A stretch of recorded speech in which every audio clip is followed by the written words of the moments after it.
बालक पैदा।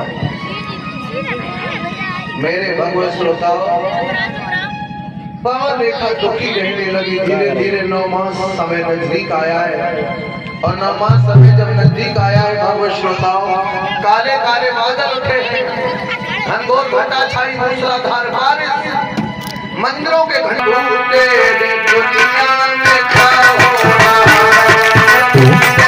दुनिया में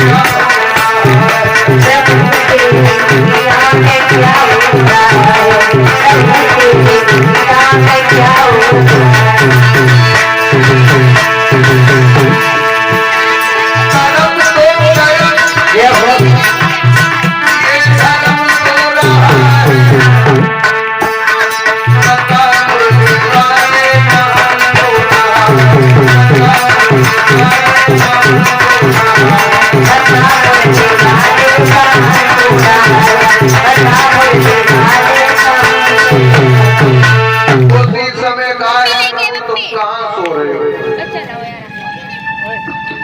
उसी समय कहा, प्रभु तुम कहाँ सो रहे हो, ये क्या हो रहा है?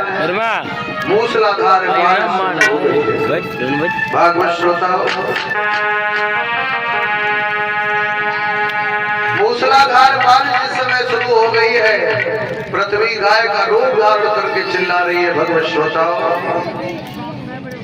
बारिश कब होती है? किसी कवि ने लिखा है कि कोई दीवाना कहता है और कोई पागल समझता है, मगर धरती की बेचैनी को बस पागल समझता है। जब ये धरती बेचैन होती है तो ये बादल कहता है पृथ्वी में तेरे करीब तक नहीं आ सकता हूँ, वहीं से बरसात करने लगता है। इधर भागवत श्रोताओं, ये दुष्ट पैदा जब हुआ है तो धीरे धीरे ये कुसंगत में पड़ गया है, कुसंगत में। और याद रखना, संतान का जीवन संगत से ही बनता है और संतान का जीवन संगत से ही बिगड़ता है।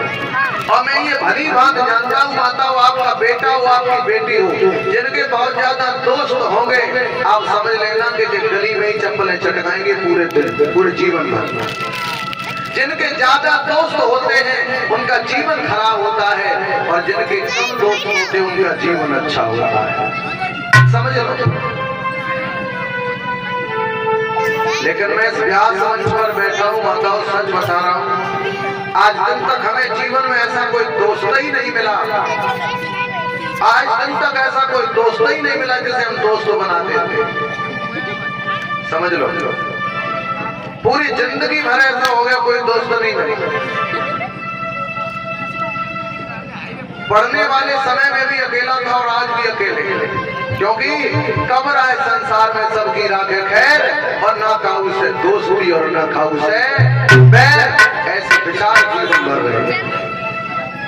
तो भाई भागवत श्रोताओं,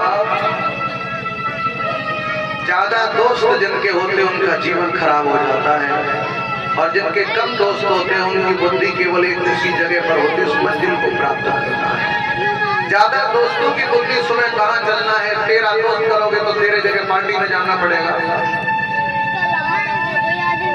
तो इसलिए दोस्त कम है तो जिंदगी अच्छी है, दोस्त ज्यादा है तो जिंदगी बेकार है। ये दोस्त उस समय पर, पढ़ने वाले समय पर दोस्त है तो जिंदगी बर्बाद करने वाले हैं, और करने वाले समय पर दोस्त है तो जिंदगी बनाने वाले दोस्त हैं।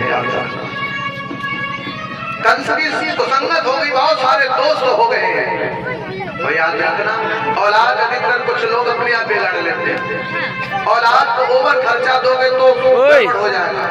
अगर कहीं पर उन्हें 5 रुपए की जरूरत पड़ती है तो 4.5 रुपए दो, 4.5 रुपए दोगे, 50 पैसे के लिए हाथ तो जोड़ोगे, भैया इतने नहीं है, क्षमा करो, आगे पीछे देख लेना। तो उसके अंदर एक विनम्रता पैदा हो जाएगी, हाथ जोड़ना तो सीख जाएगा लोगों के बीच में।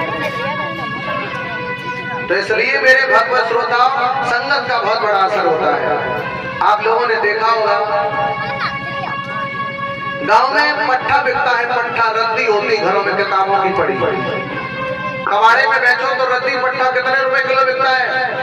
10 रुपए किलो, 5 रुपए किलो, 10 9 रुपए किलो।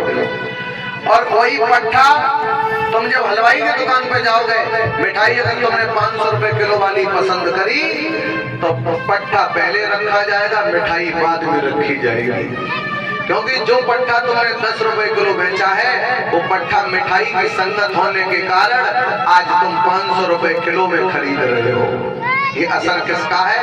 असर संगत का है। जैसी संगत करोगे वैसी तो रंगत बदलेगी जीवन में।